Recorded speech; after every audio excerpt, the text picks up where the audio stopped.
Hello, ladies and gentlemen, boys and girls. Welcome to episode 268B of Tales with TR.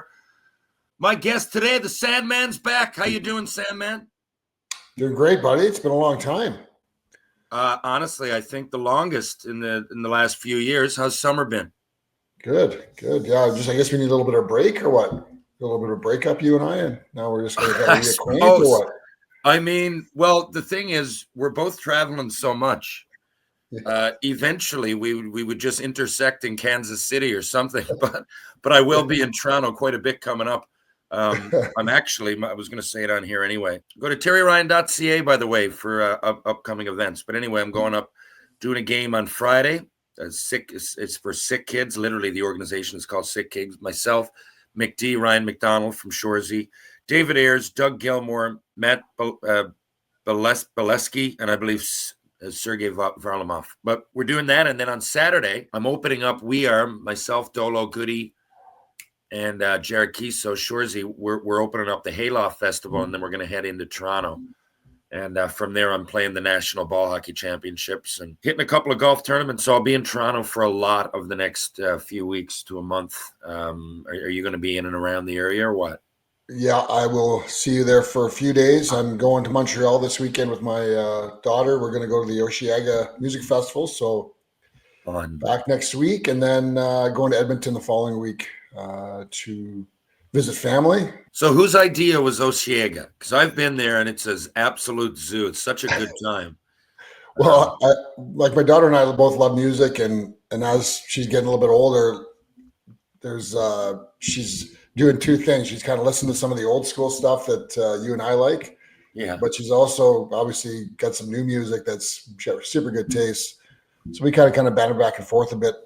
And I think it comes across your email or Instagram or something like that.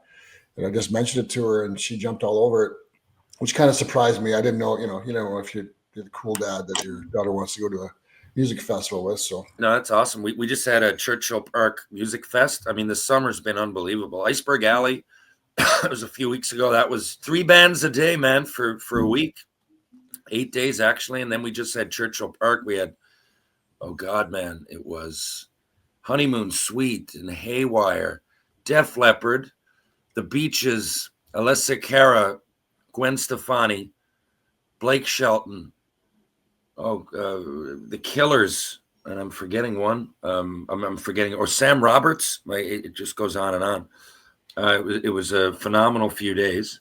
Amazing. And Penny Lane came to Gwen Stefani with me. Now, we'd seen Jackson Brown. We'd seen James Taylor, the Eagles, like a couple more, but it was like classic. Not that we sought these out. We were in Toronto when the Eagles playing, visiting you. They come, so there hasn't been many times to take her to a banger, like kind of poppy, pop dance kind of atmosphere, which is a different concert altogether. I love the Eagles. They're one of my favorite bands. We love the Eagles. When Hotel California came on, Penny Lane and I had goosebumps. We had tears in our eyes. I'm not saying it wasn't good, but Gwen Stefani on the top of her game, man, was wild. It was wild. No, she's great. My favorite part. And the Killers were awesome. What other traveling have you done? You've been out of the country, haven't you? You know what? It's been pretty quiet. Well, no, I did. So this is actually, I must have to spend time with some of my old friends named Terry all the time. Like, because I haven't seen you forever, but I've seen so much of Terry Virtue the last couple months. We're in Florida? Well, so I booked a long time ago. I booked a conference. I was going down to Florida, and I was going to go visit Terry Virtue because Virtue is down in Pensacola area, like Alabama, just Gulf Shores. So I'm like, well, I'm going to go down and see him a little bit before the conference and then go over to the conference. Well, then the Oilers happened to be playing Panthers at the exact same time. So I went down and visited Virtue. I was only supposed to be a few days. And I said, well, why don't you come with me to the conference? Because he can kind of work from anywhere. And then we'll go to game 4. So that's what we ended up doing. Or we went to game 3 and 4, actually.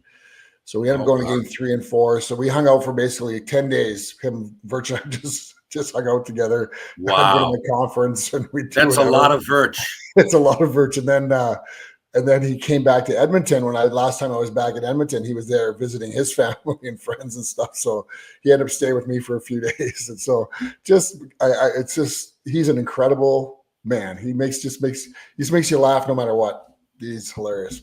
Did you see Thornton? Sean Thornton, our buddy Sean Thornton. Did you see Sean Thornton? I did very briefly. Didn't really want to see him a whole bunch because the Oilers didn't do too well. True, yeah. If you see 30, you got to take everything that goes with it at that particular time of year. Kind of kept quiet there, especially game 6 and 7. But he was pretty busy, so I didn't get to see him. Game 5, I went. Where did I go? Game 5 was 3? Was it 3, 4, 5, 6, 7? I was at every game. Holy shit, Sam! Yeah, incredible. Back and forth. Who do you think out of nowhere? Who do you think gets more points? I've got my buddy. Okay, I don't know if he wants me to say his name. Who knows? So we're going to put a significant amount of money on the line, and he's letting me pick, and he wants to know who I think is going to get more points this year: Mitch Marner or Austin Matthews. And I get to make the pick. I was going to say Marner just out of the. Matthews is like hurt here and there. And I don't know. That was a really weird drop off last year. But Vegas don't tend to have guys that get a ton of points. I don't think they've ever had anybody with 100. I don't think. I think Eichel had the most last year and whatever it was, 80-ish or 90-ish. So, but I mean, that's not Mitch Marner. But I don't know. Is that something to do with the way they play? I really don't know enough about their systems. And each year is different. I mean, you know what I mean? You just go with the flow. You get Mitch Marner. You're not going to tell him to go out and just play defense. But then again, Austin Matthews, he did have 69 goals. And last year, he missed a lot of the season. What do you think? Yeah, I think I'm going to go with Matthews. I mean, I'm hopeful. I think hopefully this trade and the stuff that's going on there maybe refreshes him a little bit. Kicks him in the butt. I don't know whatever the motivation is. I think that after what's happened here, I think he's going to have a big year. Isn't it funny that no one knows? Is there any other injury like that? Like he's never really said what it, and we're all waiting. Like we assume it's wrist. No one really knows because he was out once with a wrist injury. Yeah. But I'm just referring to people listening don't know. I mean, I would assume most of the hockey world knows that he's been injured and he hasn't revealed. And nor should he, I suppose. I mean, I don't know. If I was hurt, I probably would. It's just weird that it seems all of the other injuries get out and we don't really know what he's dealing with. Hopefully it's not something permanent. Well, you know what? I'm of a different mind on that stuff. I really find that's changed a lot, right? Like we used to know a little bit more about what injuries, I mean, I know maybe sometimes a lower body injury or whatever, but it seemed like you used to have more information on when guys were hurt. Which doesn't make any sense because there wasn't as much information out there, but we all knew. Yeah. I mean, even like the Ekholm in Edmonton, same thing. When he had hurt, like there was always these rumors floating around about what actually happened to him, but nobody really ever knew exactly what happened. I never understood why that was. I don't know. I don't either. I really and again, I don't remember ever when I played or a little bit after and a little bit before. I guess just the sweet part of the bat when we played and I would pay attention to all that stuff. And now I pay attention if it's like big news like that. But I don't really remember ever not know. If someone was out for a month, you knew exactly why. Yeah. And you would say it. And I didn't even feel bad saying it. I had a bad ankle. It was like a career ender, but I can't see. Yeah. I mean, people knew about it because I needed rehab and it got out there. And it's just really weird in this day and age. Yeah, I remember. I mean, I get some of it because you remember in the playoffs, if you knew where a guy was starting to go after that part. Like, so I kind of understand that part of it. But some of the injuries, it doesn't really matter. Like, say a groin injury or say like a hernia, like or whatever, like that. Like that doesn't really matter. You're not coming back until that's fixed. And I don't know. You know what I mean? How do you take advantage of that? I guess in a pilot. And there's people. If you're Austin Matthews, okay, and you're one of the best hockey players in the world, and arguably the best goal scorer, one of your generation, we can at least say that. You would think that just there's enough leaky faucets out there. There's enough people walking through the training room, or there's enough players that get traded that are now like this has gone on for years. Yeah. Right. So now if I'm traded to St. Louis and I'm playing against Toronto, I'm going whack his ankle.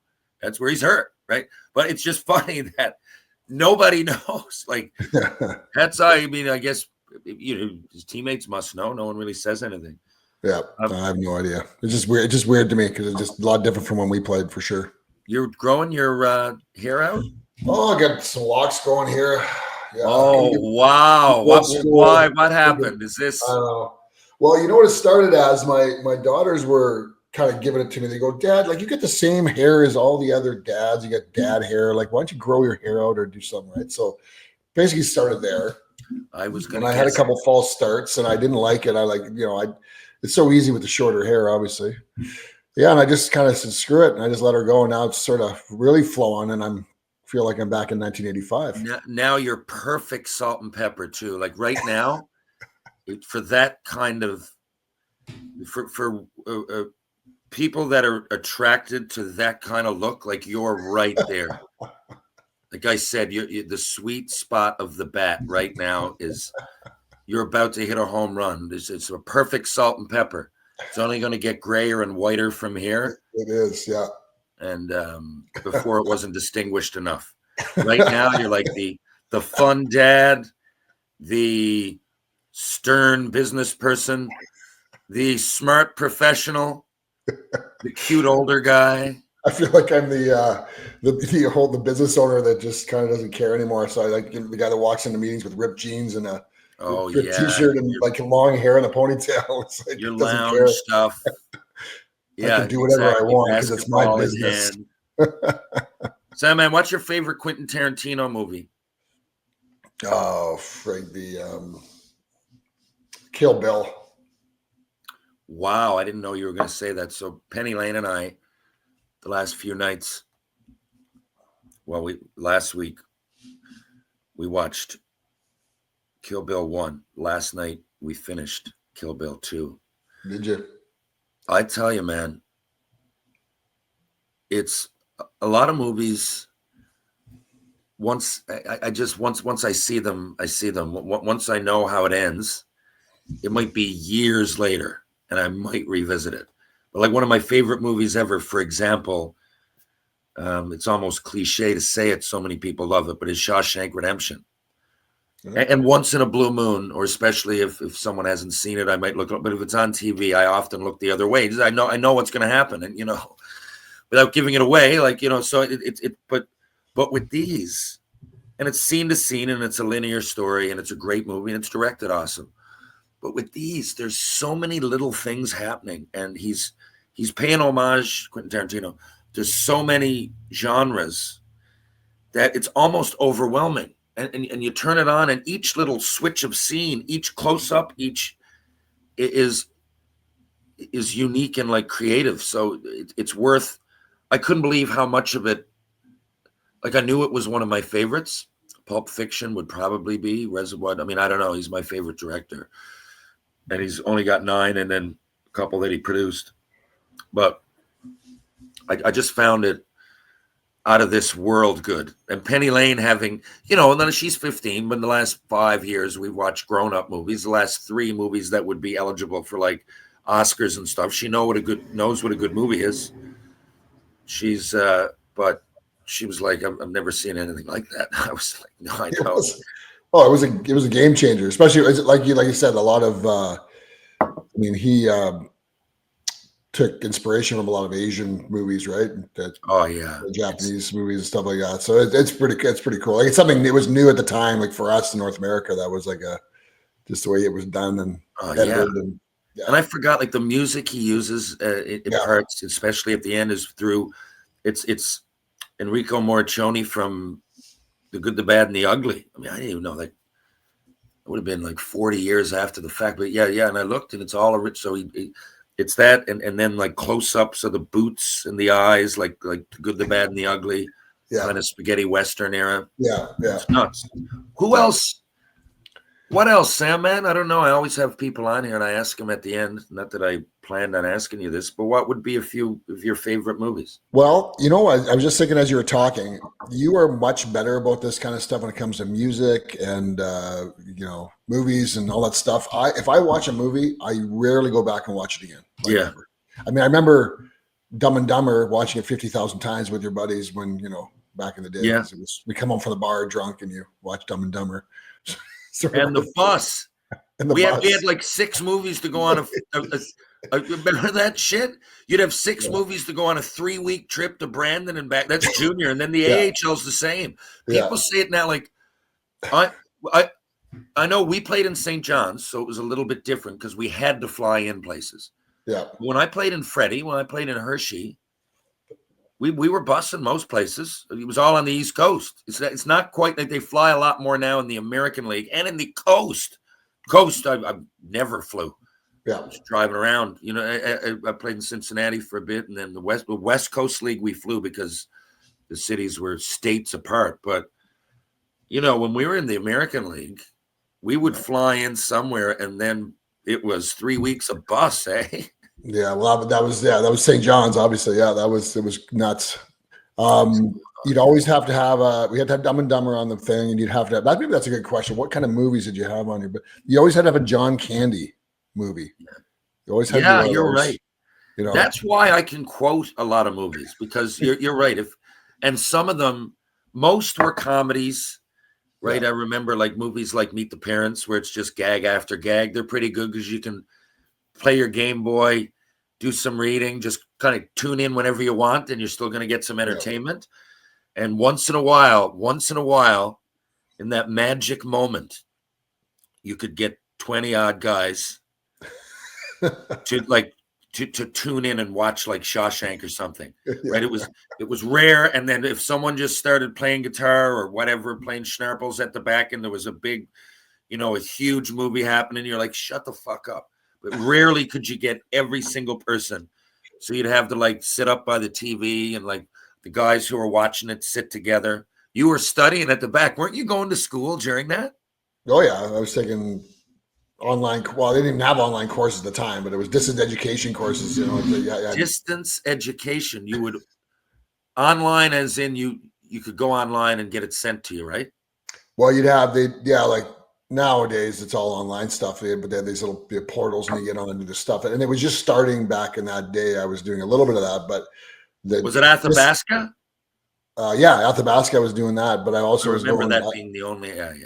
There was that, but I was also there's a distance learning program at York University. That's what I ended up graduating from my undergrad. But so they give you you just have textbooks and you read and you do whatever, and then you'd have to like write an essay. You have to go in every once in a while and do an exam. You know what I mean? So it was way more interactive. You had to go into the school every once in a while, or you had to get a proxy. You had to go and like sit with somebody that was vetted to be able to watch you take an exam or something like that. So did you like that?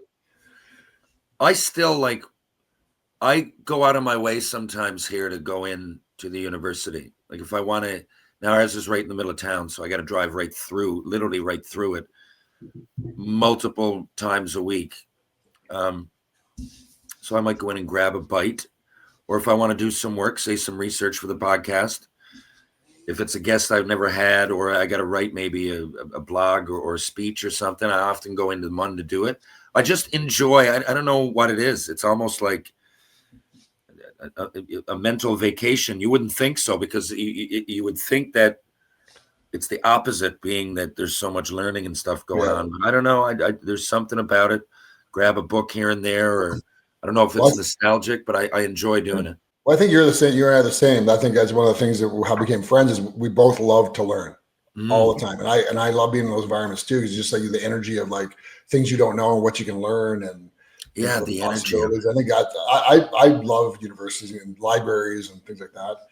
Speaking of, I got to do a little brag here, if you don't mind. Of course, Chloe, my oldest daughter, she got accepted. I think we talked about this, into the film studies program at UBC.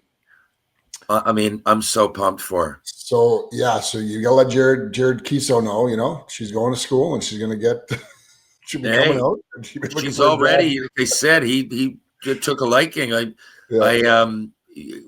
often, you can imagine how many times, how many days that we shoot that show, and how many people come across Jarrett one way or the other. How many people come to set in one aspect or another? Lots of people. Should we give away prizes at auctions? When we go and play, come and see Shoresy set for it. So all kinds of people pass through. But when Chloe came in, and that was great for those that don't know, Sandman and Chloe came up and visited, and we were doing some classic Shoresy scenes too. This wasn't like summer in Sud Vegas next to the beach. Like, we were right in the dressing room area. You were doing the helicopter scene, is what you were doing. Yeah. Probably the best. It was probably the best scene in the whole show, and like a little disturbing to be watching all day with your daughter. But Oh, that's hilarious. Yeah, you were watching all day. You were watching. Oh, yeah, with your daughter, watching me talk about doing the helicopter with my 10-inch cock. That's just how appropriate, eh? That is fucking hilarious. You got to explain to your daughter, like, yeah, that's kind of what hockey guys do, kind of dominate. Yeah. Everybody's done it. And you saw, I always find it, because when you're watching, even what's happening when you watch a TV show. I mean, you suspend reality to a degree. Anything you're watching, I mean, technically, you know that these people are acting, and as soon as that scene ends, they're going to get a ham sandwich while you watch the rest of the movie. But when you're there, I always find it surreal, even when I'm doing it, because like we'll be there talking about, and I'll be like, talking about maybe like what we're talking about, taking a course on the side, or Dolo and I'll be talking about motorbikes. Then I'll be like writing a speech, or like call someone, my agent, about this or that, or Penny Lane. And then like, okay, you guys are up. And then you go in and you just have to, it's just really hard not to crack up laughing at the whole situation that you're in. Not even the helicopter scene, even though that's funny. And if you really start thinking about it, you might start laughing at that. But I just often laugh at the whole, like, it happens sometimes on other shows, but on ours, it's just so bizarre, right? Like, you'll be talking to someone about their husband, or one of the girls that's doing my hair and makeup, and he just graduated from university. It's, hey, it's and then it's like, okay, helicopter.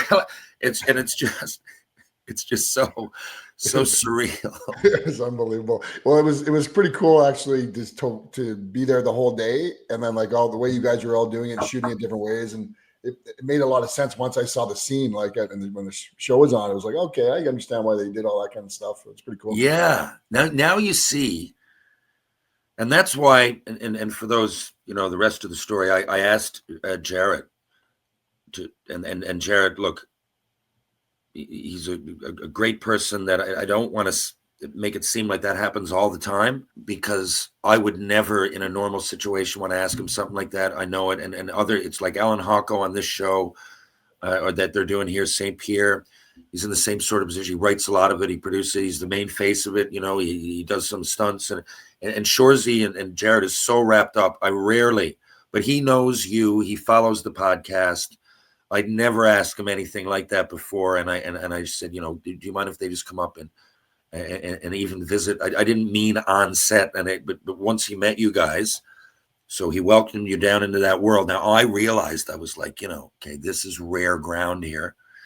And I think you guys stayed so long because Chloe knew what she was talking about.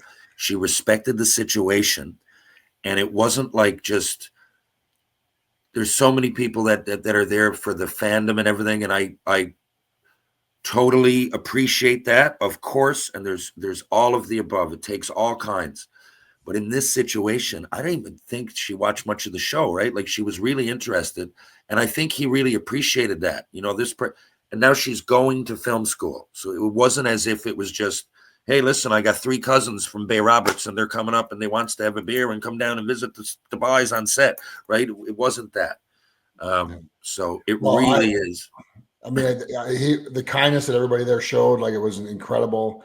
It's funny. It's one of those things where, and I'm sure you've had the moments with Penny Lane where you kind of realize that your little girl is an adult, or she's, and, and I didn't realize it, to your point. I did not realize, but they were testing her, like, how serious she was. Like, what kind of editing software do you use? Who's your favorite? Yeah. And they just come and they would just kind of poke a bit. And of course, like, and you're right. Like, she was sitting there watching behind the scenes. She was watching the directors, how they were doing stuff or whatever. Like she really wasn't paying as much attention to the helicopter. It's like whatever, right? She was really interested. Yeah, it was genuine, and I was really proud of her. And everybody was super kind. But so she's off to university. That's kind of why it kind of popped in my head. The other thing is that, so I tell people I worked on crew.